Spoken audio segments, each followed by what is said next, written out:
Hello, today I'm going to show you how to use an AI program called Diffit to create a PDF and then easily convert it to a Microsoft form that you can use inside of your Canvas or your Teams, whatever you may be using to use for a quick assessment for your students. So today I'm just going to diffit.com. I'm going to type in a term. I was using climate change. And I'm going to change my grade level to approximately an 8th grade level.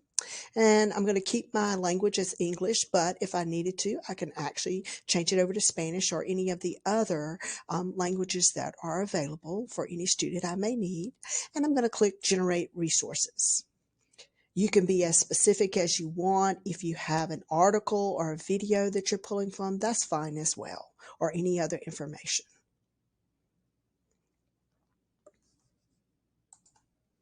Okay, Diffit has created some resources for us.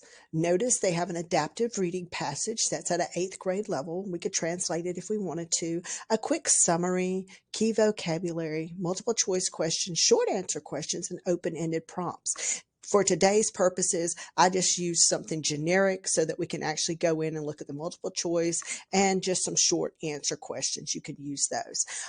They only give us 3 here. At this point, what we could do is add some questions. And since we have a free trial right now, we actually have access all the way up to the extended thinking questions. I'm just going to use some simple reasoning questions, and I'm going to say, maybe I want 3 more of those.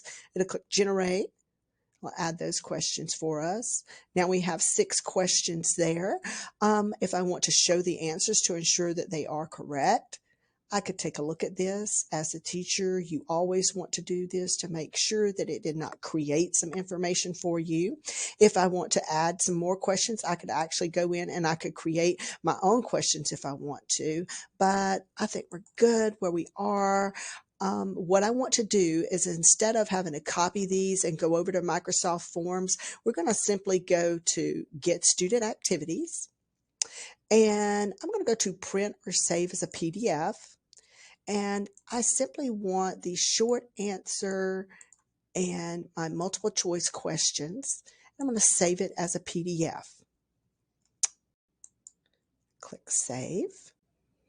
Okay, once your Diffit PDF has downloaded, I want you to switch over to Microsoft Office 365 and go to Forms. You should see it on the lower left-hand side of your panel. However, if you don't, you can go to the waffle where the app launcher is and locate Forms there and click to open it. On the Forms page, you will notice that you have the ability to make a new quiz or a new form as usual. However, recently they have added the Quick Import button, which some of you may or may not be aware of. Let's take a look at the Quick Import. Once we click on it, you can import any Microsoft Word or PDF file. This is where we're going to upload our Diffit PDF of the multiple choice and short answer questions. So let's click to upload from device. We're going to find our PDF, click on it, and select Open. We have the ability to make this a form, which is a non-graded survey or responsibility, or a quiz, which will actually grade it for us. We will be able to convert this. Once it is finished converting, you will see this little box that says that it is converted successfully. We can import another, or we can click the Start Review and see our quiz that has been imported over from a PDF.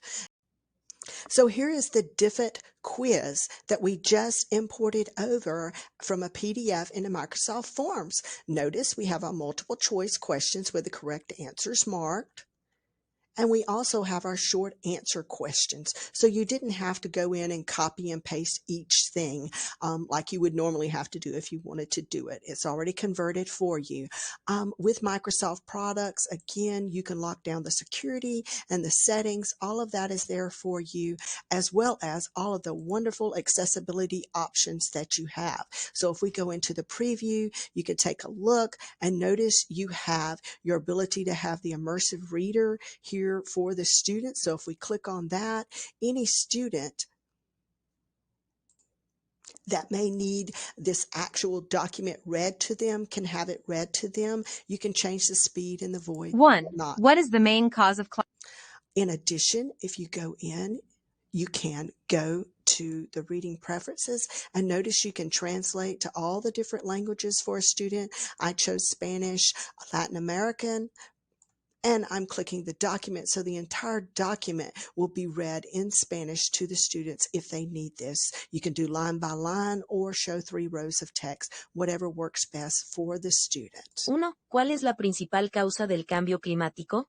All right, so you get an idea of some of the accessibility features that we have for our students. Again, this is what it looks like for the student on their side of it, and they can go in and complete the quiz for you. You can collect your responses, you can see what it looks like, and gather your data from there to plan your next unit. I hope this has been something that you can utilize in your classroom and make it a little bit easier for you to provide the materials in an accessible format for your students. Thank you for your time.